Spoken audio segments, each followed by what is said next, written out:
My name is Zion James Boyd. I go by James, and that's how most people know me. James, the one who plays the piano, or James, the one with super soft hair, or maybe just James. Over time, I've started to see myself as just James. Nothing too special about me, nothing that can necessarily put me on the map. I'm just me, that one kid. I think we can agree that there are many well-known individuals alive today. Singers, actors, social media superstars, and many more. We could agree that there are thousands, maybe even a million. But if you place that between a current population estimated at 7.9 billion and a total population estimated at 107 billion, the list of well-known individuals inevitably appears much smaller. These numbers inevitably place millions or even billions in the category of being unknown. Let's introduce our unknown person who is just Amy. She's one of the cars you see on the freeway. She's one of the heads clustered together in a big city. And perhaps she has resigned to the fact that she's doomed to only be known as just Amy for the rest of her life. But is she? Am I?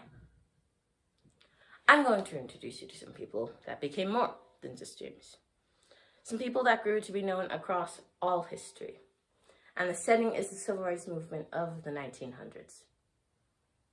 Martin Luther King Jr., that's a name you probably know. He was a religious minister and social activist who campaigned for the rights of millions of African Americans all across the country.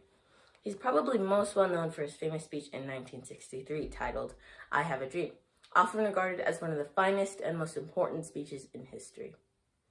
Moving on, Ella Fitzgerald, that's another name many people know. She was a black singer who lived in the 1900s and was often given the title Queen of Jazz. She was also a civil rights activist. She and her producers were said to have canceled shows if the seating was segregated or if the pay was discriminatory towards her gender and or skin color. That action holds more weight when you realize she was regarded as one of the finest singers of that time, of any race. I'd like to imagine that she led many prejudicial people to set aside skin color and enjoy talent. These are two very great examples. But before I move on, I would like to tell one final story.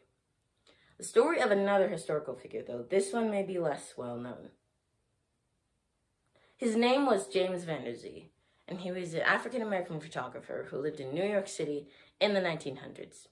Even if you don't know his name, I'm nearly doubtless that you have seen his work at least once. He opened up the world of the mid-1900s to the eyes of all in the future. His photos were often simple, candid, showing the daily lives of many people, of many groups in that time. I personally felt an urge to learn more about him because he shares my name, James. And it makes me wonder, how many of these world-changing individuals ever felt like their life was laid out before them? Did they ever feel like they were just Martin the minister, or Ella the bar singer, or James the photographer? And what made them more than those things? As I've studied these remarkable individuals, I've learned about their equally remarkable ideals and beliefs. These are some of the things that I've learned from them and others. 1, they believed in something. In the setting of the civil rights movement, this belief was equal rights for all people of every race, class, gender, and occupation. This belief motivated them to actions, the ones I mentioned today, and many others I haven't. A strong belief has power. Power that can cause real life, physically present changes. That power is not locked in the past either. The things we believe in can create physical changes that affect lives for years to come. Secondly, these people were willing to work hard for what they believed in. Every result has come from some kind of hard work. Things that have shaped modern life, like lights, cars, and technology, have come from someone's hard work. Less physical things like our Constitution and our freedoms have also come from hard work. I believe a satisfying and productive life cannot exist without work, and I'm confident that this sentence is backed by both history and examples today. An idea is just the beginning, and the steps to making it a reality will take work. Thirdly, these people had courage. In the setting of the civil rights movement, these men and women were literally risking their lives for what they knew was beneficial. They were often ridiculed and stereotyped, and yet they continued on, and what they knew was true. There is no such thing as a thing everyone in the world likes. There is no person, no concept, no idea that everyone in the world will like. That's just the way humans are. As such, when one is to take their ideas far enough in the process to becoming more than just James, they're nearly guaranteed to face opposition at some point. Opposition from some person or group, opposition from some power or organization, or maybe just physical challenges. Courage is key to pushing through those times and overcoming opposition. Courage is simply an essential trait. Fourthly, these people did not wait for fame to begin their work. I mentioned before that the number of well-known individuals is small, but from a different perspective, that sentence sends a message. You don't need to be famous to make a difference. Greatness is very different than fame. You can begin the process to greatness now, right now.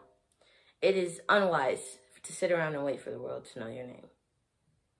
Maybe it will. Perhaps your work will be recognized and you will go down in history as more than just James. Maybe it won't. Perhaps you'll never be quite as big as you wanted to be, and you won't quite go down in history the way you wanted to. But if a person can see their goals and achieve them, that person has succeeded. If a person is able to see what they want and get it, that person has succeeded.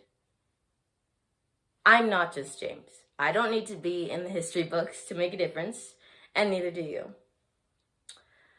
Whether I'm known as the great James Boyd or James, the one with super soft hair, as I try to believe in my ideas, work hard, have courage, and make the everyday differences that matter, I can know myself as more than just James. Whether I solve world hunger or smile at someone I don't know, I can be known, at least to myself, as more than just James. And so can you. Thank you.